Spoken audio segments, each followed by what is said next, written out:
played football at South Shore, frosh off. Do they still use that term? I've been gone a long time. And I currently work at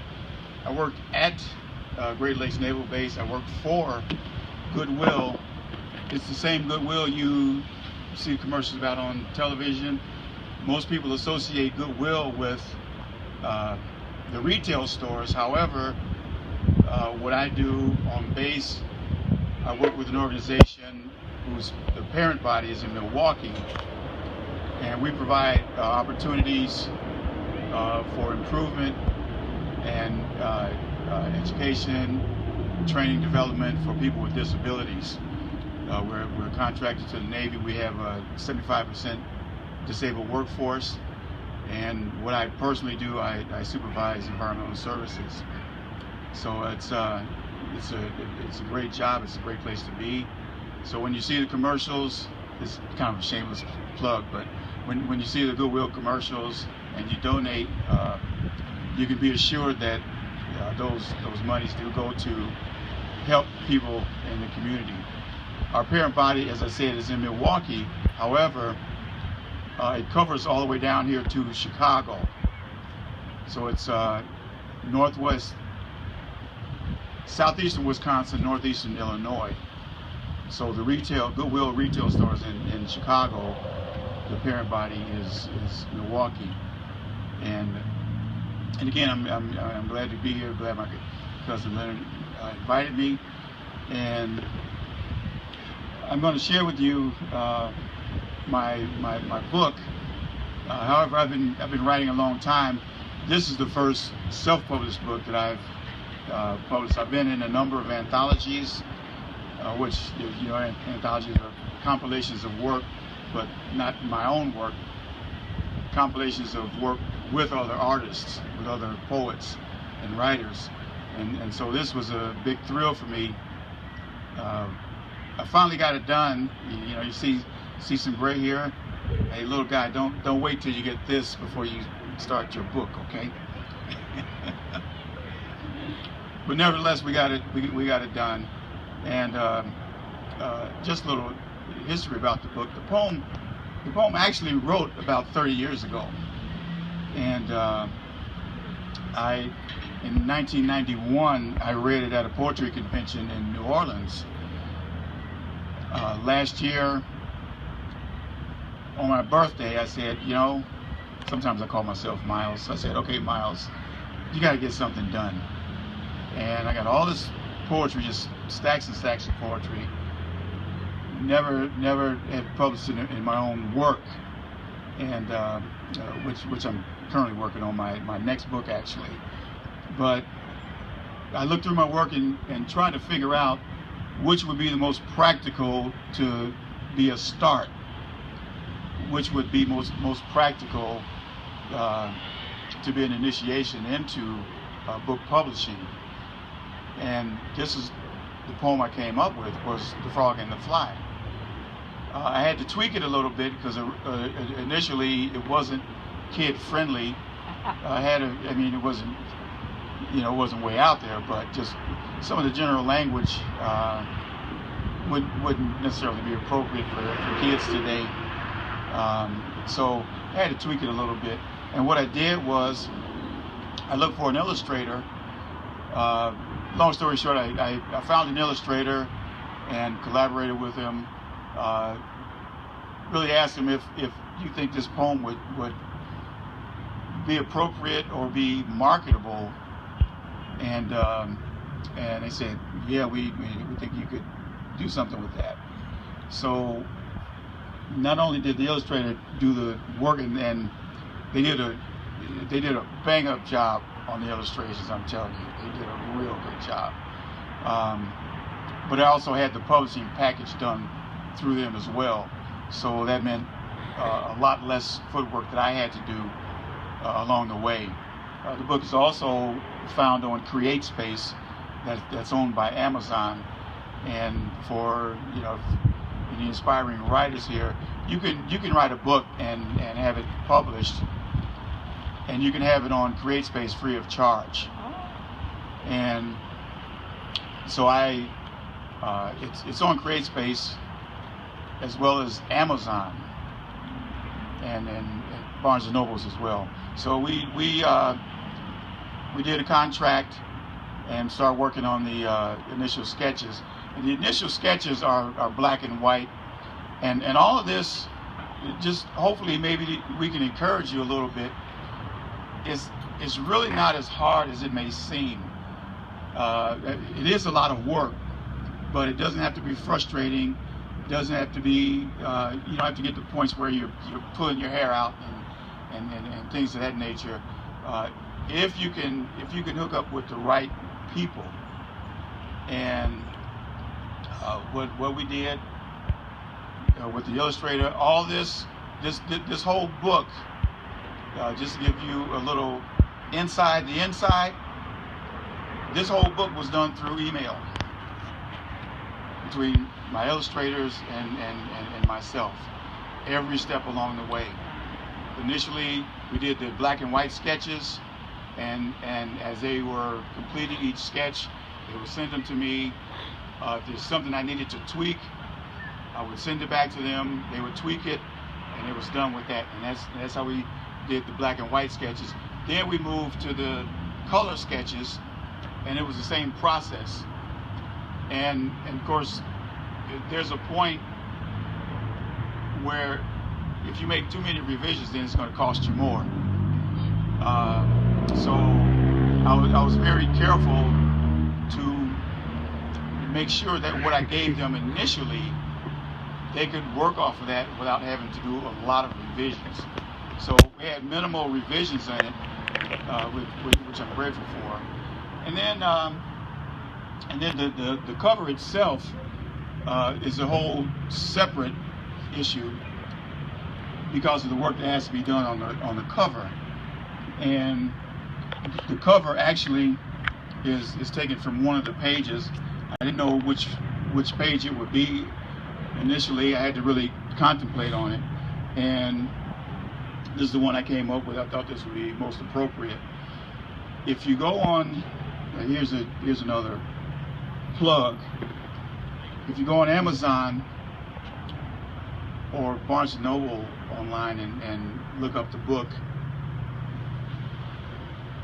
I'm not exaggerating, this is the best children's cover you will see. Now, there are other titles of The Frog and the Fly in those venues. However, when you see this, if you go online this evening, you're going to say, there it is. That's the book. That's the book. It is so attractive. It makes you right away. A young child especially. Yes. And I'm a grandmama buying for her grandchild. Yes. This cover is so nice. It is very, very attractive. Yeah. As I said, they did a tremendous job on this.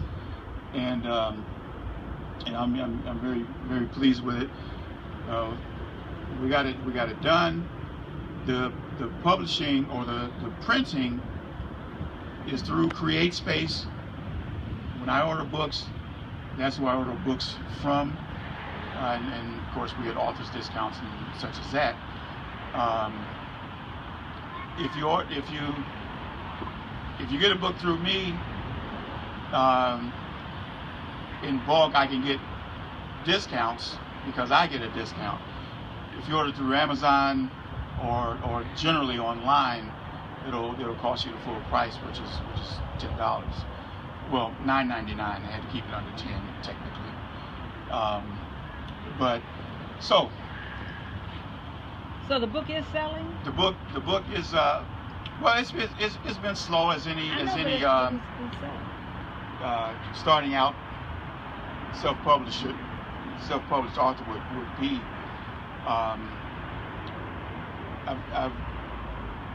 I've given a bunch of these away as well, not only for marketing purposes, but also just something my wife and I would do with her CD when her CD came out, and we just felt that to give some away.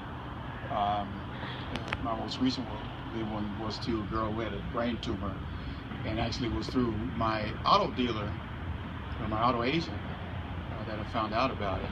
And so just another word of encouragement. It's you know, it's not always about the money per se, but it's also, you know, when you can bring joy and encouragement and uplifting someone, make their day. I was in a subway several months ago, and a woman with her child. He was very impatient. There was only 3 of us in the restaurant. And he was very impatient. He wasn't acting bad. He was just pretty impatient. And so I walked over and asked her. I said, "Do you like children's books?" She said, "Yeah." I said, "Do you think your son would like a children's book?" She said, "Yeah." I said, "Wait here." So I went out to the car, got a book. I said, "What's his name?" She told me his name. I signed it to him, gave it to him. And the other side of that for me personally is ministry, because this having published this has also opened up other doors where I've had opportunity to minister the gospel to people. I am a Christian, and I'm sticking by it. Yes. That's my story, and I'm sticking by it. But I've had opportunities in that way as well. So anyway, I guess you are ready now to hear what we have here, and I'll read it to you. Not sure how anyone wants to handle things afterwards as far as some books to distribute, but we'll deal with that afterwards. Already bought the books. Yeah, there's no book selling. Just No, put you at ease. I already bought them. Right, they're already purchased. So be sure and thank him for that. Are you serious? Yeah, I bought them. Okay, You want us to buy them back from me? here we go. My grandbaby. The Frog and the Fly by Ken Miles. I have to take my glasses off. Me too.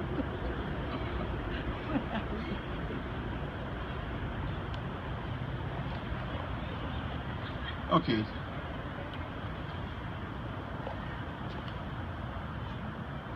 He sat upon his lily pad on a clear midsummer day, just soaking up the bright sunshine and watching the lizard play. Not a better day than this, he thought, to watch the fish go by and sit upon his lily pad and maybe catch a fly. For hours he sat, just basking, until came a passerby, and who should land before him but a homely little fly. Slowly the frog opened his mouth. He was going to give it a try. Out whipped his powerful tongue in vain, for he had missed the fly. "Why must you eat me?" Excuse me. "Why must you eat me?" said the fly to the frog. "I wouldn't fill you up at all." "Heredity," said the spotted frog. "It's really the way of us all. Why can't you eat other critters from the pond? For very special am I.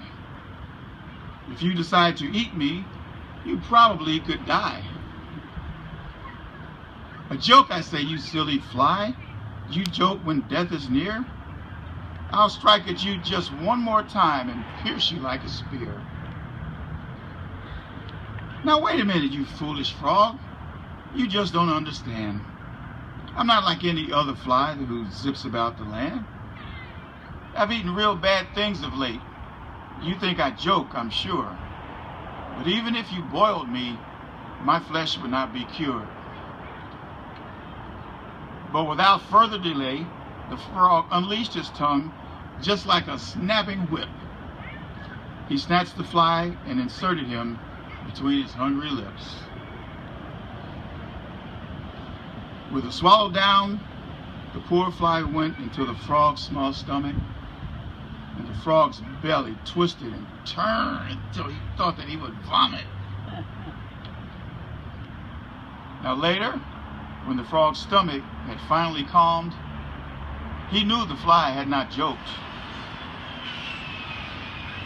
For then he humbly bowed his head, rolled on his back, and croaked. The end. Thank you.